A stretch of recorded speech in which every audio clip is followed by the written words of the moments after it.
Hey guys, Bungor here. Thanks for tuning in. Today I've got a guide for you for Jayce. I'm going to go over his abilities real quick and give you a rundown on what makes Jayce so strong as a top and mid lane champion. Alright, starting off, his first ability is passive, is Hextech Capacitator.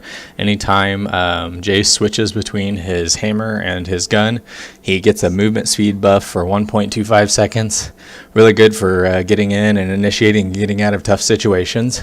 Second ability, his Q is to the skies. When he has the hammer, he jumps on someone, dealing damage and slowing, and then Shock Blast, which is your little orb ability when you are in the Mercury Cannon form. His W skill is Lightning Field when he has Hammer form, and Hypercharge, which gives him an attack speed buff when he has the Mercury Cannon. And then the Hammer one, the Lightning Field, is an aura around him. His E skill is Thundering Blow with Hammer, which deals a percentage of max health and knocks the opponent away a short distance, and Acceleration Gate, which you use in combination with Shock Blast, the orb skill, to increase range and damage. And his ultimate is obviously switches between the two, Mercury Hammer and Mercury Cannon, and you use these two. It's kind of like Nidalee in that he has two different forms. Alright, so for Jayce, for skills you want to max your Q first, followed by your E, and then finish with your W, grabbing your alt whenever available. He's not necessarily a challenging champion to play, but he will take some time. He's similar to Nidalee in that you do basically have two sets of skills to learn. But you'll be able to see I use the combo a lot here, and right there you use Q and you put your E skill, which is that little wall in front of it, in order to speed up your orb, and it deals extra damage, 40% extra damage and 40% extra range. So that's how you use that combo, and here you'll see it again right through there. Granted, I didn't hit anything because I'm kind of a noob. But so his big burst damage comes from that combo, and then also once you've used that combo, you swap to hammer form, and you use the same skills here. And there's the combo, and then I swap to hammer, Q again into E, and your E skill is a percentage of max health damage. So it deals substantial damage, and you want to pop W kind of in the middle there after you've swapped forms once. So basically your W from hammer form is best used for farming turrets, for killing turrets and farming in the normal just laning phase of the game, but it's not really that effective for team fighting. So when you're team fighting, you basically use your orb skill, and then you put the wall in front of it to speed it up and poke. And then when you can find a squishy target, you use your hammer form, and you'll be able to see here Rise is going to overextend, and I'm just going to kill him with hammer form. And the way your hammer works, when you swap to that hammer skill for the first time, your first attack deals bonus damage. And here I just leveled up, switch to hammer form, and Q into his passive, which was that lightning strike that you saw hit the ground, and he just died almost immediately.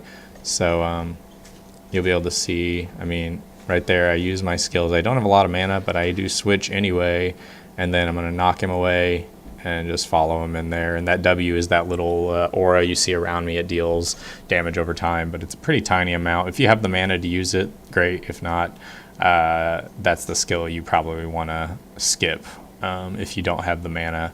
And here I'm not going to be able to pick up these because of the minion waves. I was going to try to get one more combo off. Didn't happen. But Jayce is insanely strong. His combo is really hard to beat, and his passive, every time you swap from form to form, gives him extra speed as well. So for items, I like to start with the Tear of the Goddess. I start with the little Meki Pendant, or whatever it's called, the Fairy Charm, the mana one, and then I get 4 health potions, 2 mana potions, and a ward.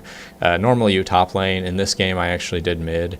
And see there, I'll use the hammer combo to deal big damage to him, and I'm going to finish it off with the Q because I do see Rise coming, so I swap forms, and I know with the help of my teammates we'll be able to pick up the kill. So for farming, normally in lane you kind of use your combo if you can to harass down the enemy, and then when you get them low enough you can you switch to hammer form and just go in on them. And it really does depend on who you're laning against, because there are some very challenging laning opponents. Lee Sin is pretty tough. Yorick I actually played today in a ranked game, and he has so much sustain. He's pretty tough to beat. So, but you want to harass him down with your range combo right there. You see me use it on that minion wave, but that's exactly what the combo looks like. You want to make sure that you don't put your wall first, but you lead with your Q into your wall, because it basically it kind of disguises it. It gives the opponents the thought that it's not going to go as far as it does, and then that thing just launches it straight into their face. So you want to use that combo as much as you can. Let's see, I guess I didn't really finish item build. I kind of follow recommended items, but Tear of Goddess I really like, cooldown boots, the Brutalizer, and then for sustain you get the Bloodthirster, which also gives you stacks. Of course, you can deal more damage. So Bloodthirster is a really good item if you're laning against opponents that don't have substantial sustain. Either way, you pretty much need that. So I always start with the Tear of Goddess to start farming up my mana, and then I normally end up building that into a Mana Muna and the Bloodthirster, of course. And watch right here, I'm going to combo easy, bam, and he gets really low. He does flash, but I'm going to flash and go after him with my passive into hammer form, and I'm going to stay on him. I knock him back to get that extra damage, and I keep swapping forms here to deal other damage and pick up the kill right there. I just switched forms about twice.